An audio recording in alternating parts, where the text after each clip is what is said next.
Ya, kembali lagi di Apa Kabar Indonesia Pagi. Kita ke Pak Dokter ya, Dokter Yusuf Bahmid. Pak Dokter, butuh waktu Ya, berapa lama agar AP ini bisa normal kembali, melihat tanpa ada nyeri, sakit, normal seperti kita lah ya, Proses yang kondisinya pemulihannya ya. sehat walafiat seperti ini. ya. Kalau butuh waktu biasanya sebulanan lah. Ya, kondisinya insya Allah sudah full bagus. Kalau sekarang ini karena ada bekas benang di atas, mungkin dia belum bisa terbuka full matanya. Oh, Jadi karena ada benang, jadi dia terasa seperti berpasir. Nah, jadi kalau nanti kita perhatikan kalau ada yang foto, mata sebelahnya tentu lebih terbelalak daripada yang sudah dioperasi. Itu karena ada benangnya, jadi ada rasa mengganjal. Itu jadi dia belum nyaman untuk membuka. Tapi saya lihat ini air matanya juga kurang. Biasanya itu kalau kita habis operasi kemudian kita jahit, itu pada saat kita buka benangnya itu, perbannya itu dia biasanya air mata keluar. mengalir ya. Tapi anak ini alhamdulillah tidak ada. Artinya bahwa saya melihat progresivitas perbaikannya di atas rata-rata lah pada pasien pada umumnya. Karena biasanya kita malah perban sampai 2-3 hari pasien begini. Oh, jadi Tapi ini tanda-tanda alhamdulillah air hari pertama. mata yang tidak terlalu banyak keluar itu baik justru, begitu ya dok? Justru bagus, artinya bahwa benangnya ini tidak terlalu menusuk. Dia merasa nyaman matanya. Pengobatan Nah, gitu. yang diterapkan kepada AP dok, ada oral mungkin atau ada obat luar juga kah? Ya, kita pakai salep mata, kita pakai obat minum oral. Pertama waktu setelah operasi kita pakai lewat infus obatnya. Oh, oke. Tapi sekarang kita sudah cabut infus. Artinya kita berusaha secepat mungkin membuat kenyamanan anak ini lebih bagus gitu. Kalau diinfus kan biar bagaimana nggak nyaman.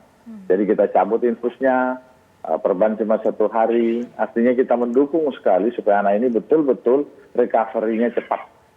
Nah, itu yang kita sangat harapkan. Nah, bicara recovery, mungkin ini ya dokter spesialis mata merangkap juru bicara tim dokter juga kali ya. Bagaimana dok Iya. mehilingkan AP ya? Saya yakin pada saat kejadian tersebut ronta, menangis kencang, meronta, wah luar biasa lah pasti yang dialami oleh AP.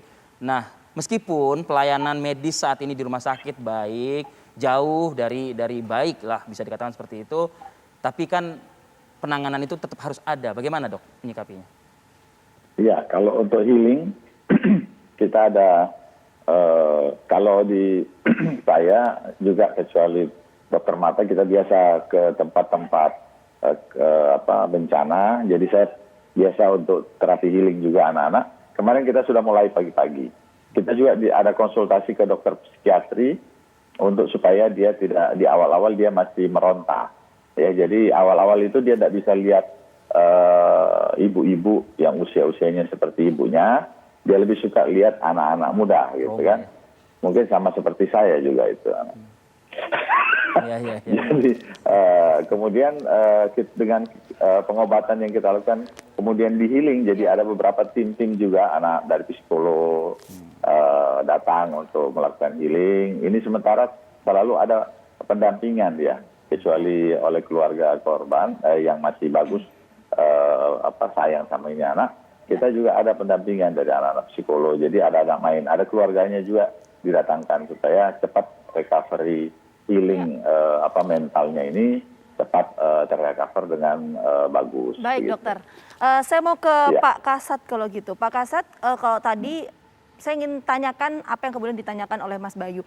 Ini sebetulnya kalau perkembangan penyidikannya seperti apa? Apakah kemudian yang mengalami dugaan penganiayaan ini hanya keluarga itu saja, atau memang hal serupa juga turut dilakukan oleh tetangga-tetangga lainnya?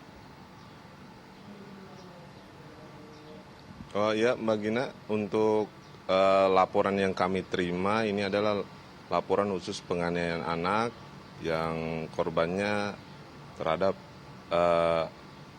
inisial AP 6 tahun itu. Jadi sebelum kejadian itu memang tidak ada masyarakat yang melapor terkait penganiayaan anak di bawah umur karena mungkin masyarakat di sana menganggap adanya kejadian-kejadian itu mungkin belum ada yang bisa berani atau untuk melapor ke polisi.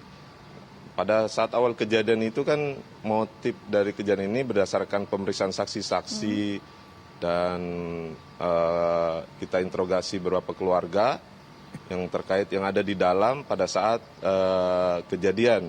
Jadi motifnya ibunya itu berhalusinasi bahwa di dalam tubuh korban itu ada sesuatu yang merasuki tubuh korban. Makanya ibu korban berusaha untuk melukai mata korban. Jadi menganggap bahwa di mata korban itu ada sesuatu yang ingin diambil. Oke, nah Maka karena itu menjadi pertanyaan mata begini sebelah Pak Kasat. kanannya itu terdapat luka. Karena menjadi pertanyaan begini, kalau saya sempat Iya, Mbak. melihat Gimana? video yang viral di media sosial, itu kan Iya. hanya, koreksi kalau saya salah ya, hanya ada beberapa pihak keluarga saja kalau tidak salah, paman, kemudian kedua orang tua. Nah yang menjadi pertanyaan kan pasti, loh kok tetangganya nggak turut serta hadir ke sana, tidak ada keterlibatan tetangganya. Nah itu kan menjadi pertanyaan juga Pak Kasat. Ya, jadi untuk kejadian itu terjadi di dalam rumah korban atau rumah pelaku. Di dalam situ memang hanya yang ada di situ keluarga intinya bapak, ibu, anak, ya, kakak dan adik, kemudian kakek dan nenek. Jadi kejadian itu terjadi setelah pasca pemakaman dari kakak korban. Kemudian pulang ke rumah maka terjadilah kejadian yang tadi saya ceritakan dengan motif ibunya berhalusinasi. Jadi untuk tetangga-tetangganya itu berada di luar rumah. Pada saat kejadian terjadi, awal mulanya kejadian itu terjadi, sang ibu berusaha melukai mata. Kebetulan juga ada sang paman yang selesai setelah pemakaman kakak korban. Baik. Pamannya masuk, kemudian berusaha mencegah terjadinya penganiayaan. Kalau sempat pamannya lambat, mungkin luka yang dialami korban mungkin lebih berat lagi, Mbak. Oke. Begitu. Oke. Baik, terakhir ke Mas Bayu Yulianto mungkin. Bertambah lagi nih informasi kita yang kita serap dari Kasat Reskrim. Ya itu dia, ada halusinasi, melihat sesuatu di dalam diri anaknya. Tapi tidak juga, bukan harus melukai anak kan Mas Bayu. Mas Bayu? Mas Bayu? Ya sayang sekali putus ya. Iya. Baik, kalau gitu kita sudahi lah ya diskusi kita pagi ini. Terima kasih Pak Dr. Yusuf Bahmi, terima kasih Pak Kasat Reskrim Terima Polres kasih Goa, sama-sama. dan juga terima kasih Arif buat Fadil. Mas Bayu Yulianto Terima atas kasih, waktunya, Arif, kesediaan waktunya Lina. pagi ini berdiskusi bersama kami.